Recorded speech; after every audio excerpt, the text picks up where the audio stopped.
malam. Hari ini saya akan jelaskan tentang bab 6 ya, analisis investasi publik. Nah, kita lihat program investasi publik.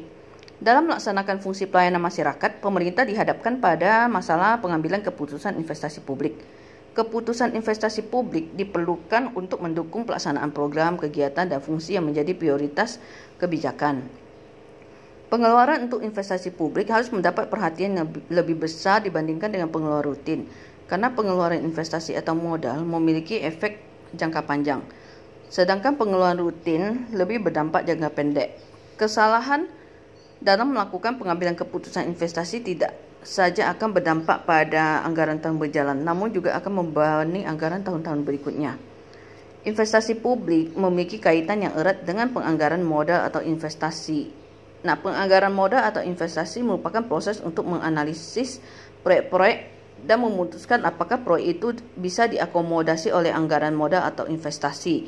Untuk memberikan mekanisme dalam mengatur proyek investasi publik secara lebih efisien dan efektif, maka perlu dilakukan analisis investasi secara mendalam. Analisis investasi berhubungan erat dengan penganggaran fungsional, alokasi sumber daya, dan praktek manajemen keuangan di sektor publik. Selain itu, program investasi publik merupakan bentuk dari dual budgeting, yaitu pemisahan anggaran modal atau investasi dari anggaran rutin.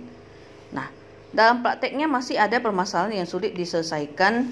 Di antaranya, pertama, memastikan bahwa program investasi publik yang diajukan merupakan program yang komprehensif. 2. Memperkirakan pengeluaran yang dibutuhkan di masa yang akan datang. 3. Mengevaluasi relevansi proyek-proyek yang ada. 4. Mengembangkan analisis dan perencanaan untuk pengeluaran investasi dan pengeluaran rutin. Ya. Kemudian kita lihat, sebelum diambil keputusan untuk melakukan investasi, pemerintah terlebih dahulu menentukan kebutuhan investasi yang diperlukan. Untuk menentukan kebutuhan investasi, perlu dilakukan evaluasi yang mencakup, pertama, inventarisasi investasi. Kedua, inventarisasi investasi memuat daftar nama dan jenis investasi, nilai investasi, kondisi barang modal yang saat ini ada, apakah baik ataukah buruk, cakupan layanan dengan tingkat investasi yang sekarang ada, dan tambahan cakupan layanan yang dibutuhkan saat ini dan masa yang akan datang ya. Kelima, inventarisasi kebutuhan investasi. Keenam, evaluasi kelayakan investasi. Ketujuh, kriteria kelayakan investasi meliputi aspek-aspek teknis, sosial, budaya, finansial, ekonomi, dan aspek distribusi. Nah, penghitungan kelayakan investasi itu dapat dilakukan dengan menggunakan alat analisis yaitu NPV, IRR, ARR, PP, cost benefit analysis, dan cost effectiveness analysis. Kita lihat lagi. Penentuan kebutuhan investasi publik. Ada beberapa cara dalam menggolongkan asal-usul investasi. Salah satu golongannya adalah, pertama, investasi penggantian, yang kedua, investasi penambahan kapasitas, yang ketiga, investasi baru. Kalau penggantian itu misalnya ada aset yang rusak, kita ganti ya. Kalau yang penambahan kapasitas, misalnya kapasitas yang ada saat ini 100 kafe ya. Nah, kita ganti menjadi upgrade menjadi 1000 kafe. Nah, investasi baru ini benar-benar beli yang baru gitu ya.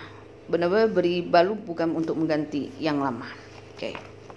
Kita lihat aspek kelayakan investasi.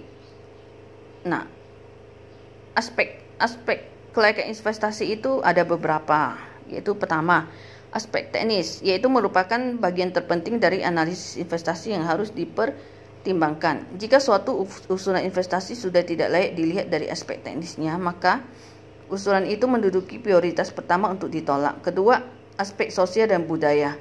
Nah, untuk melaksanakan suatu proyek perlu mempertimbangkan implikasi sosial yang lebih luas dari investasi yang diusulkan. Aspek sosial budaya ini menyangkut pertimbangan pendistribusian pelayanan secara adil dan merata sehingga mampu memberikan manfaat yang besar bagi masyarakat.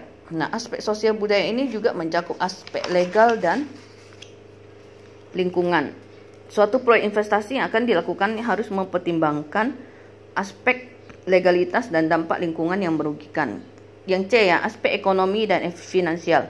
Pertimbangan aspek ekonomi meliputi kegiatan menganalisis apakah suatu proyek yang diusulkan akan memberikan kontribusi yang nyata terhadap pembangunan ekonomi secara keseluruhan dan apakah kontribusinya cukup besar untuk menentukan penggunaan sumber-sumber daya yang digunakan. Ya, aspek ini biasanya misalnya solvabilitas, likuiditas, ya. Lalu aspek distribusi. Maksudnya di sini adalah terkait dengan keadilan dan persamaan kesempatan untuk mendapatkan pelayanan publik, ya. Jadi aspek distribusi ini menekankan bagaimana produk atau jasa itu disalurkan kepada semua orang tanpa memandang bulu atau status sosial, ya. Jadi semua orang itu berhak mendapatkan pelayanan yang sama secara adil dan merata. Nah, faktor-faktor yang mempengaruhi investasi publik. Faktor yang harus dipertimbangkan dalam analisis investasi publik adalah tingkat diskonto, tingkat inflasi, risiko dan ketidakpastian, capital rationing gitu ya. Kalau tingkat diskonto ini merefleksikan tingkat keuntungan yang diperoleh dari suatu proyek, ya. Untuk rumus bisa kalian lihat, ya. Kemudian inflasi ini di sini semakin tinggi tingkat inflasi, semakin rendah nilai real keuntungan di masa depan yang diharapkan, ya. Sehingga semakin tinggi tingkat keuntungan yang disyaratkan. Lalu risiko dan ketidakpastian juga harus diperhitungkan. Capital rationing juga, ya. Nah, capital rationing itu adalah keadaan ketika organisasi menghadapi masalah ketersediaan dana untuk melakukan pengeluaran investasi. Kemudian kita lihat teknik dasar penilaian investasi publik. Ya, pada dasarnya prinsip penilaian investasi itu sangat sederhana. Terdapat 4 langkah utama untuk mengevaluasi suatu proyek investasi, ya.